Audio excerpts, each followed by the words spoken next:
All right, well, I guess we'll go ahead and get started. We got a small crowd today, but I appreciate all of y'all being here. I think part of what's going on is we have the Tidewater Cotton and Peanut Field Day today. So a lot of folks are out doing that.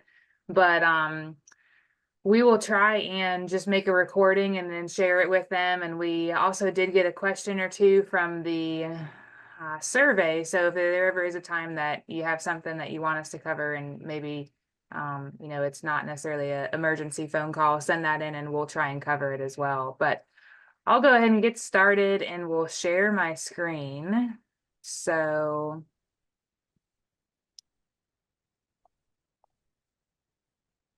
if y'all can see this, let me know.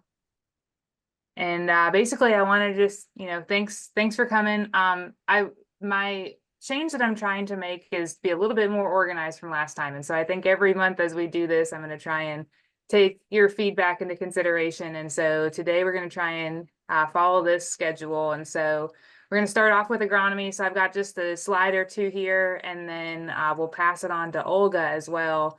Joseph Oakes is not able to join us today, but I've got his updates in my slides here. So just to get started with soybeans, things are looking really good, at least in this part of the state. So, if we wanted to all sing Luke Bryant, rain is a good thing. I mean, it's really looking optimistic. If we think about what we were talking about in this meeting last month, it has changed dramatically. And so double crop is pretty much at flowering for most parts, and it really has not had any stress all season long because it was planted right when it started raining and it's had optimum conditions. So that's good.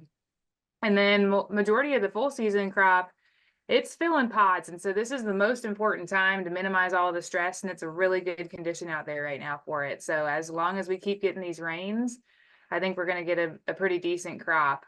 We did lose a little bit from that drought, but I think we can recover primarily. And then I have heard reports of corn earworm. And so I wanted to mention on the first slide, Tim Bryant is the new extension entomologist, and he started on this past Monday at the Tidewater AREC. So he's brand new, but there is an entomologist on board now, so that's exciting. And he's going to try and join this if he gets a chance, but he's out with the cotton board right now, so we'll see how long that meeting lasts.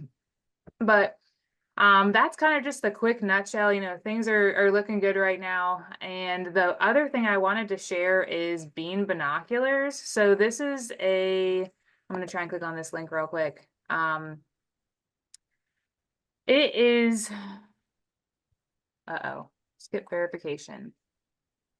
Can y'all see the Bean Binoculars website? No. Okay. Yeah. We're seeing survey results on your slide. Can you see it now? No. No. Okay.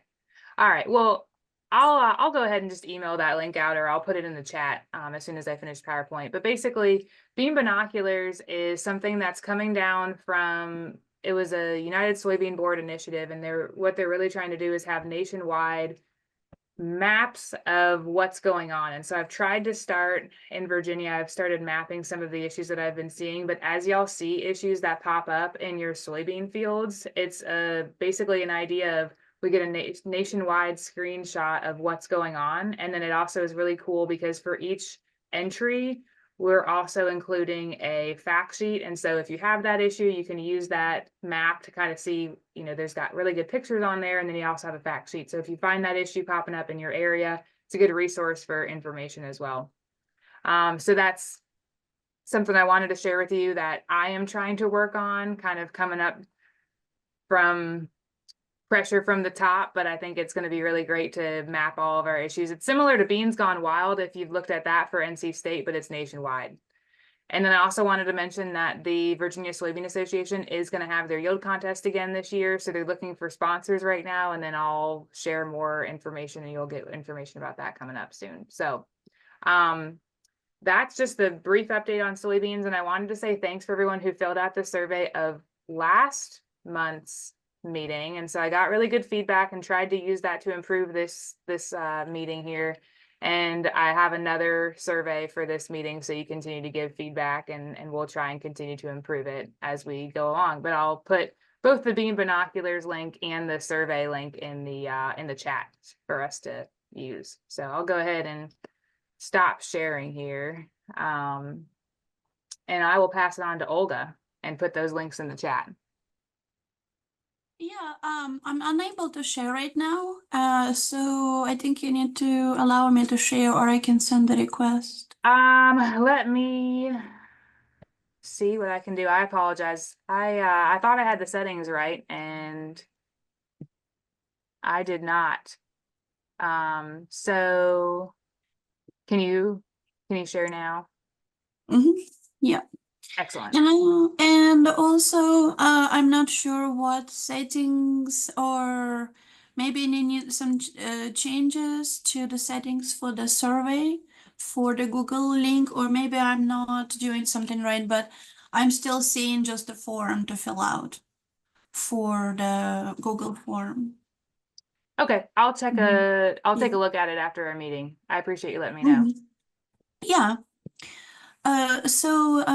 I was just looking at some of the issues that have been discussed lately on corn and grains, and mainly wheat and corn. And there's a lot of concern on not just yield but quality as well. So I just wanted to really focus for next year, looking more into quality, because seems like it's a bigger problem than I anticipated. And for high nitrates in corn, there are several questions that came up, and we do have this bulletin here, extension publication from the Southern Piedmont. It has a good summary of kind of to do and not to do things for in case the nitrates are high in corn stocks, how to sample, and do's and don'ts on the use.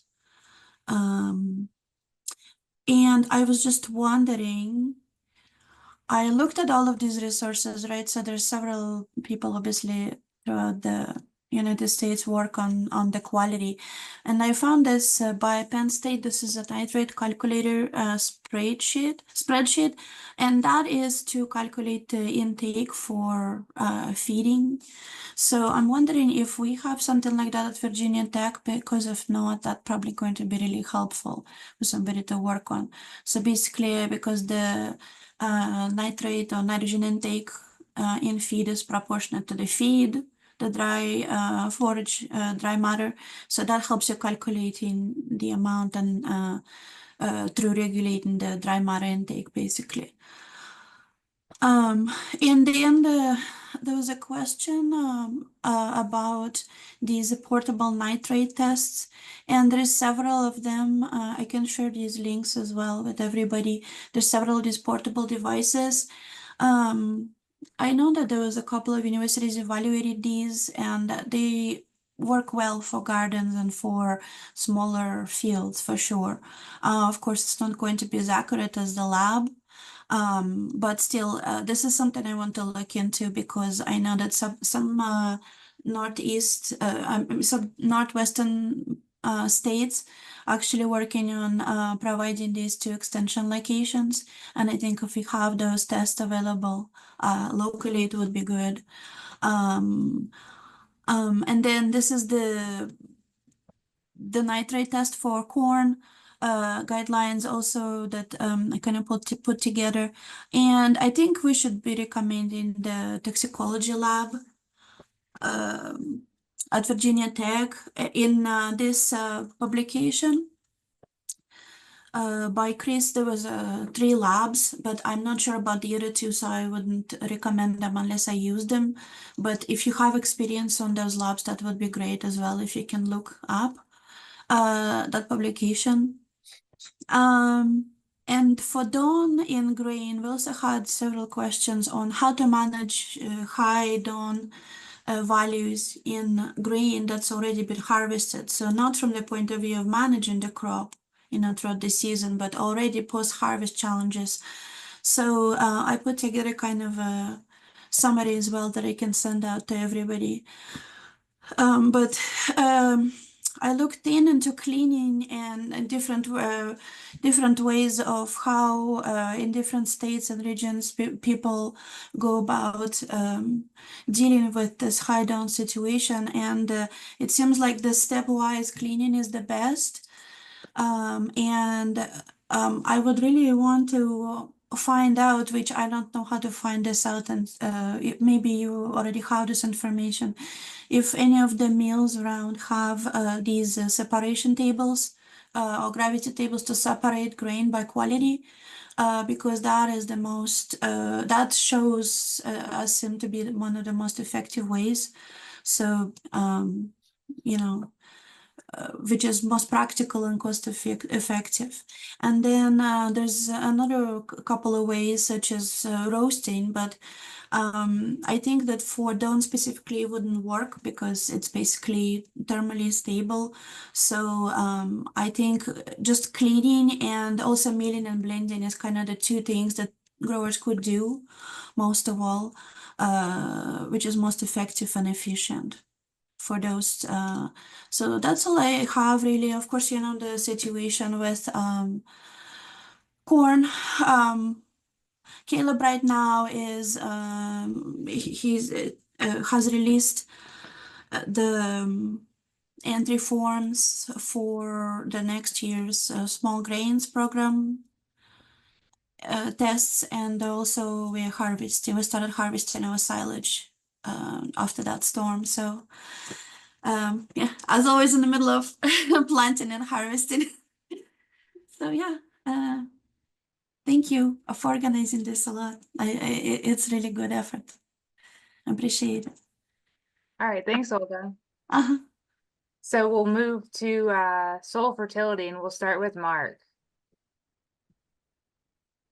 Thanks, Carrie. So as far as soybeans, I mean, at this time, there's not a whole lot you can do, right? But troubleshoot. So I think the biggest issues we have seen around Virginia is still typical manganese deficiency, pops up here and there. So remember, if you see that, to take some soil tests, your pH is probably high, or you're on a really, really sandy piece of ground. So that's kind of the main two reasons we would have manganese deficiency. And if you do have a producer with that, we say that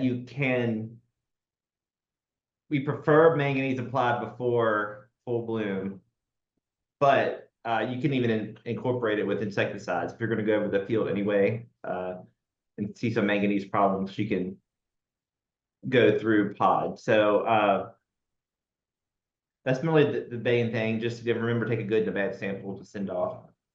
But from fertility, if you have a pH problem, don't try to correct it in soybean right now. It's too late. Just focus on next year at this point. So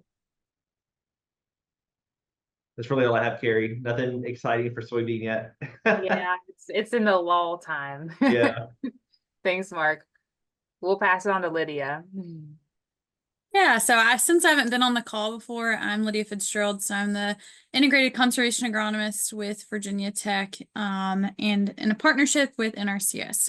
And a big part of my role is working directly with farmers and encouraging them to work with other farmers. And so through that, I would say related to fertility, aside from what Mark just talked about, a lot of the discussion and questions we're getting are around cover crops. So thinking about fertility and cover crops and management right now for the following year, and trying to encourage our producers to talk to each other and reach out to their extension agents and talk to whomever they know and trust about what they want to plan to do as far as cover crops go. Because as we know, it's a very busy time of year, and if it's not, if you don't already have a plan, it's kind of hard to pull all that together last minute. So that's been I would say, the primary discussion that's been going on right now.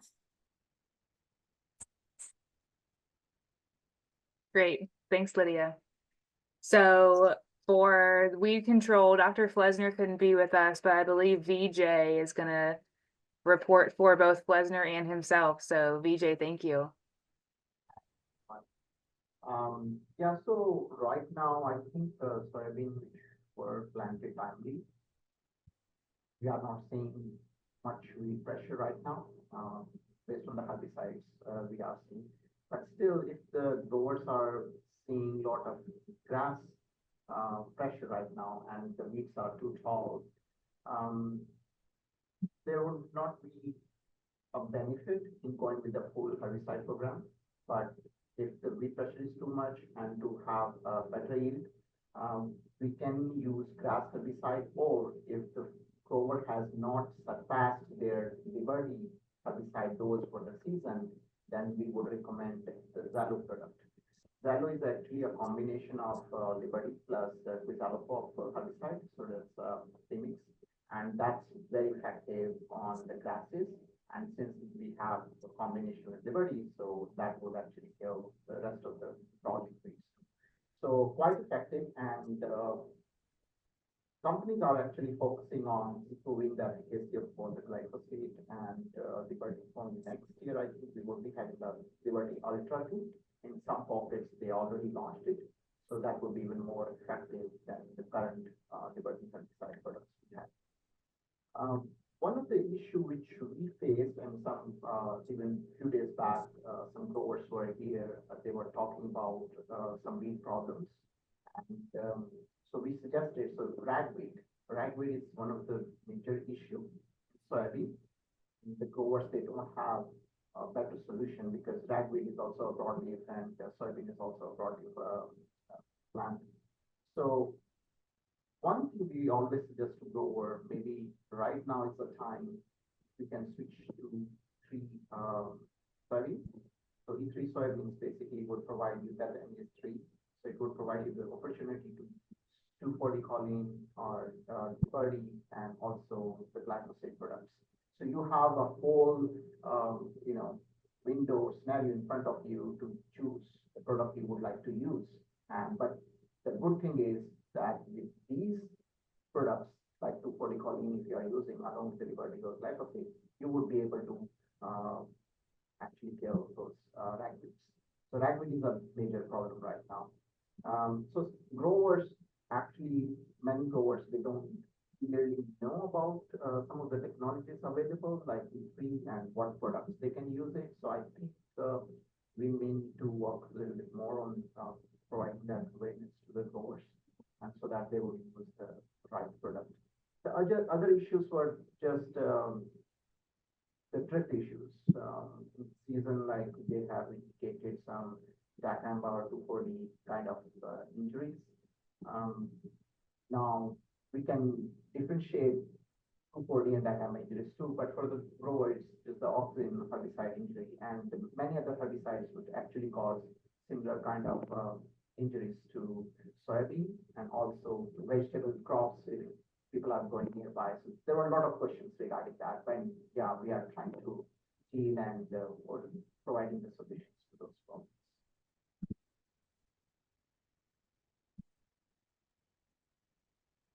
Thank you.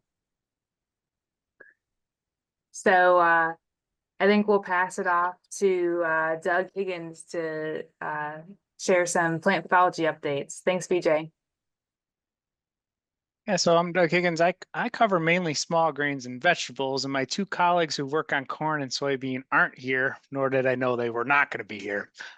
So for the small grains part, I don't really have much updates. We're still waiting on Don Test to return from our field trials that hopefully I can push into Robbie's on-farm publications for fungicide efficacy, and that's probably the only update I have there on small grains.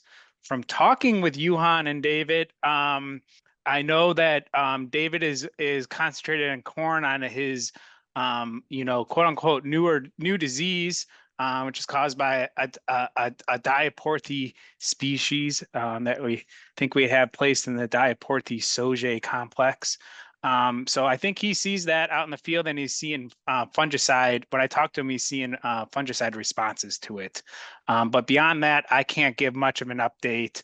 I know that whole process is really stuck on determining what we call Koch's postulates and proving pathogenicity with that pathogen right now. From Johan, I haven't really talked with her a lot lately, but I know that she did have tar spot reported very earlier in the month in the Shenandoah Valley on corn. And so I think, you know, that's probably, if she was here, that's probably what she would be talking about. So I wish I had more information for you guys to give than that. But maybe next time, if I know the other two won't be there, I'll see if I can get a little more detailed update from them to present to you guys. I know there was a question about mycotoxins. And again, not really my, and in terms of corn, not my area expertise other than what I know, you know, Fusarium, Aspergillus, and Penicillium are the three big ones. I think they typically consider this Aspergillus and Penicillium to be, you know, storage rot, to come in and be storage rot. So though I think some of those can start in the field, but again, I don't want to say too much there because that's kind of going outside of my area and into David and Yuhan. So hopefully they can join on the next call and give you guys a better update. So.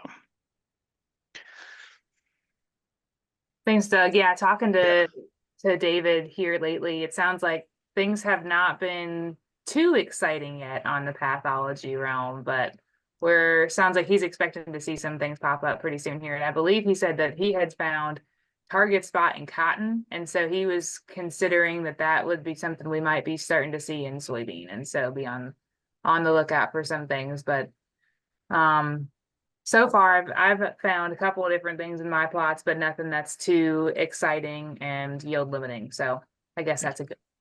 Right.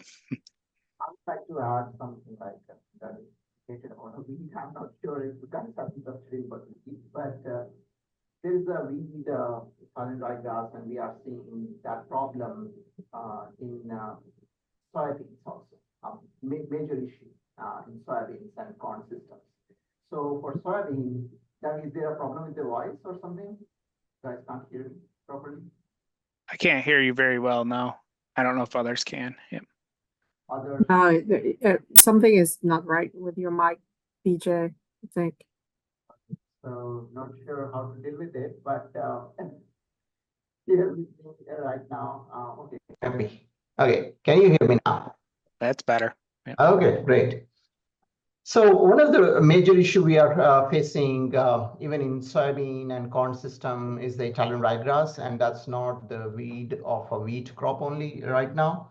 And we have seen this Xalo product is actually quite effective on Italian ryegrass control in soybean. So that's one option.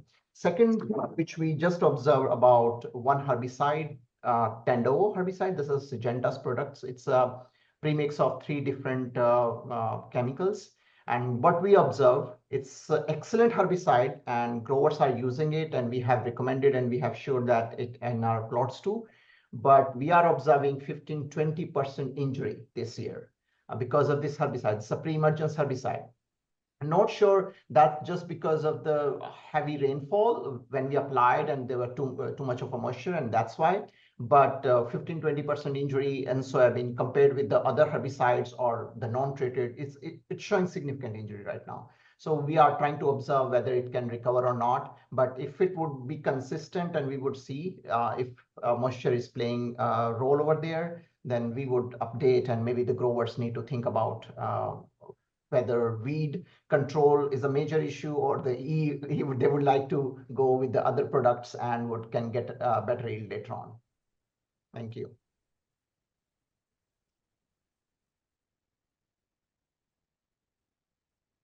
All right, great. Thank you, BJ. Sorry I cut you off. I didn't realize I did that. I apologize.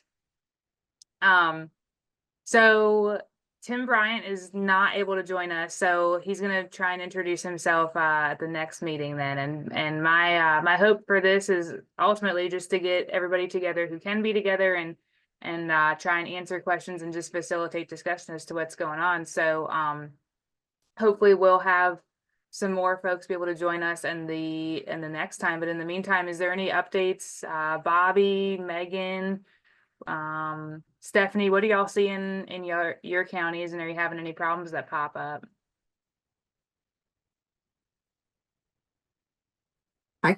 Carrie, I can speak a little bit about insects. I actually just went and scouted some soybean fields in the last couple of days.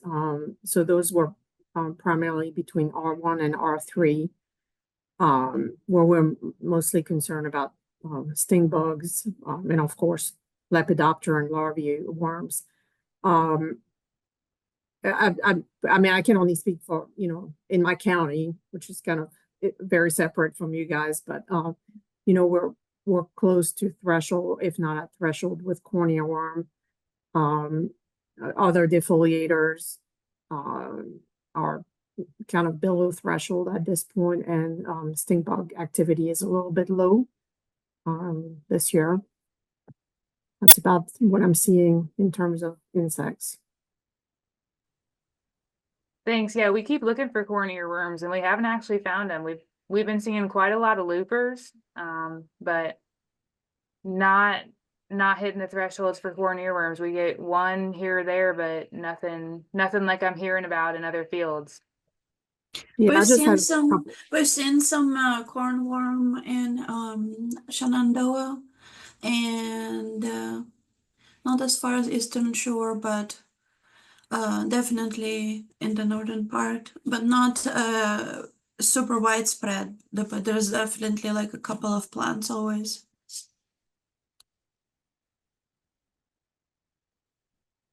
Yeah, I know How Joseph. Oh, go ahead, Bobby. Well, you finished the corn earworm thought. I had a different thought.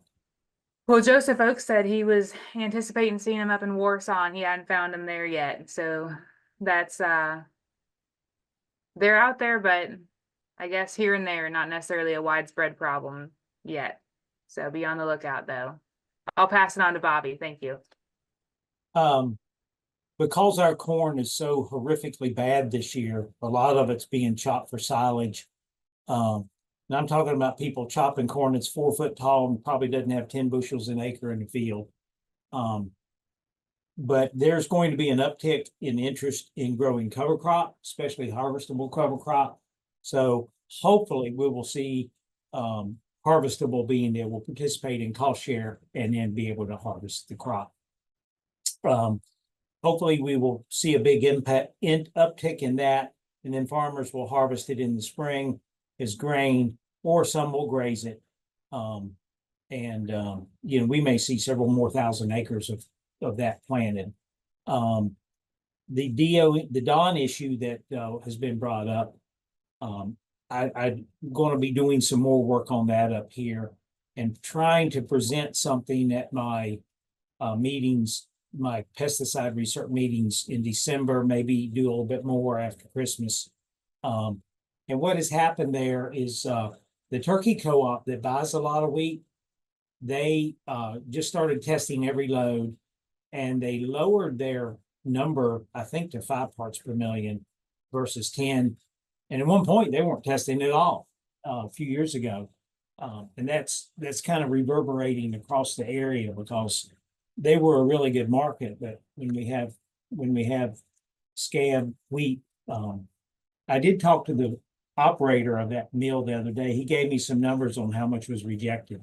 But it's going to carry over to next year and so forth.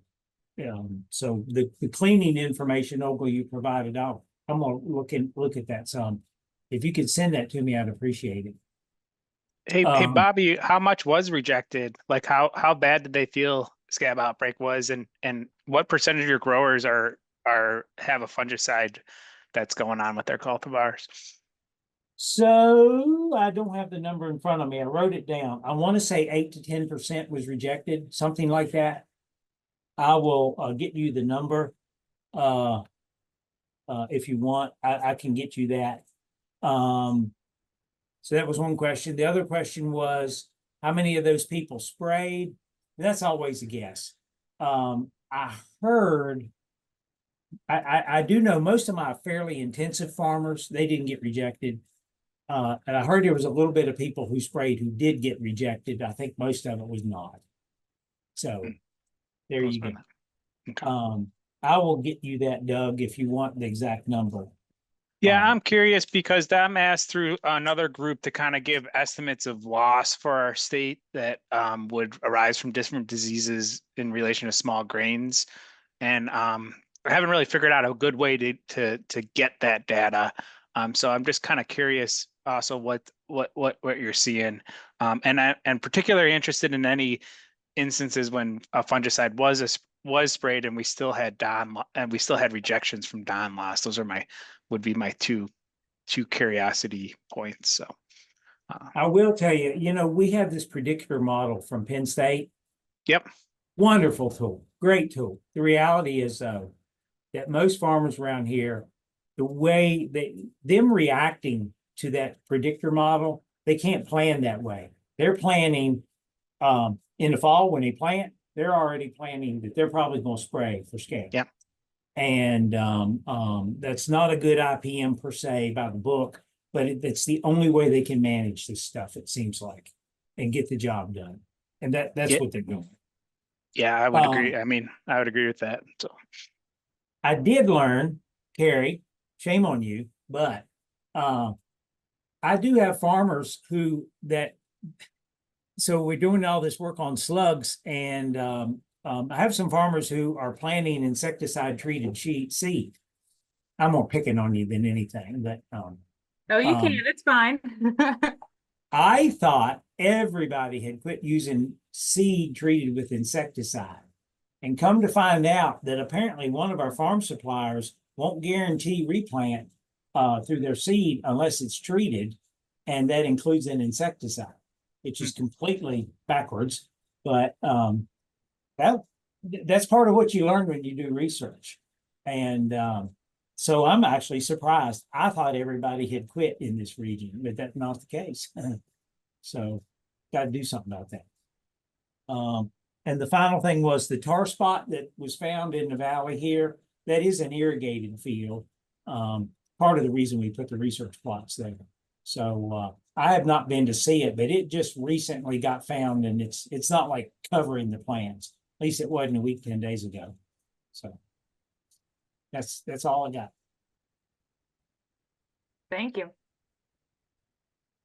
I'll share with you, Bobby. I'm hearing more and more about slugs, so I'm glad you're on it, and we're gonna have to collaborate to try and find some more answers and get Tim involved. But that's been a hot topic in my meetings lately. Yeah, they're a big problem all over the shore as well. And so I think in Northern Neck. So I think you've seen a lot, haven't you, Stephanie? Slug damage. Yeah. Where's Stephanie at? Westmoreland. Well, you cover a lot of vegetables, I guess, but you're technically Westmoreland County, right? Yeah, Westmoreland and the Northern Neck for sure has had lots of slug issues. Well, I'm very hopeful. The team I'm working with, we got a grant for next year that's in application. But for all of you, I'm really hoping that we come up with some vision ideas that we can go after additional funds to support, so that we can find good solutions to this slug problem. And to that note, something that may excite all of you, and Carrie, I don't know if you know this yet, but one of the things we are looking for is a beneficial nematode. And through this research project, we are sending slug samples to Delaware, and then they're looking for a beneficial nematode. And we actually found some this spring. And that's the report from the guy from Delaware. So that makes me really excited that maybe we will find a magic bullet solution in a biological control. So fingers That's crossed. great news. Very interesting. I think you found some in one of the samples that I sent in out of 5 fields, but I haven't had any updates yet. Yeah, he hasn't told us which fields or which county or anything. And I'm okay with that for now because but I'm just happy that he found some. Better than finding none. So what was the process for that? First, they identified what species of nematode would be a negative impact for the slugs, and then they're looking to see if those natively exist in the soils, or what's the process for that? The basic process, because this is not my world, I'm not a nematode person, but we collected slugs randomly, sent them to Delaware, overnighted them there. They put them in little petri dishes with something that slugs will live on, watch them. And then one dies, and then they dig into it to see if there's nematodes in it. And and somehow in that short amount of time, they figured out that this slug probably died due to that nematode being in it. And now they're going to identify the species of the nematode and go from there. That's the way this works in this. Well, that's exciting. I'm excited. All right. Well, anybody else have any updates or questions or things going on?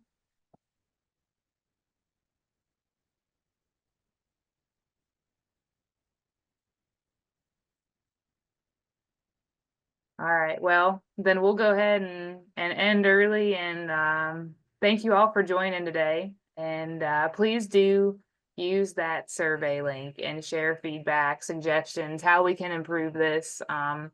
I'm hopeful that it can be something that's helpful, and I appreciate all y'all joining on today and look forward to working together.